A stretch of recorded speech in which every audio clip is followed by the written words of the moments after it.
நம்ம சப்ஸ்கிரைபர்ஸ்லாம் நிறைய பேர் கேட்குற கேள்வி என்னென்னா, சிஸ்டர் கண்ணாடி வளையலில் பச்சை கலரும் சிகப்பு கலரும் மட்டும்தான் நீங்கள் எப்பயுமே போடுறீங்க, ஏன் மித்த கலர்ஸ் எல்லாம் போடக்கூடாதா, இது போட்டால் மட்டும்தான் நல்லதான்னு கேட்குறீங்க.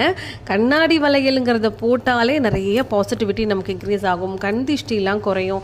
அந்த வளையல் நம்ம கையில் படும்போது நம்ம நரம்பெல்லாம் ஆக்டிவேட் ஆகிறதுனால ப்ரெஷர் குறையும், உடம்புக்கு நிறைய ஆரோக்கியம் கிடைக்கும். இதெல்லாம் ஒரு பக்கம் இருந்தாலும், குறிப்பிட்டு இந்த பச்சை கலர் சிகப்பு கலர் போடுறதோட விஷயம் என்னங்கிறத நான் சொல்லிடுறேன். பச்சை கலர் வளையல் ஏன் போடுறோன்னா, அது மகாலட்சுமியோட அம்சத்தை குறிக்கும். முக்கியமாக கண்ணாடி வளையலே சுக்கிரனோட அம்சங்கிறதுனால கண்ணாடி வளையல் நம்ம யூஸ் பண்ணும்போது நமக்கு வீடு சந்தோஷமாக இருக்கும், மன நிம்மதி அதிகமாக கிடைக்கும்.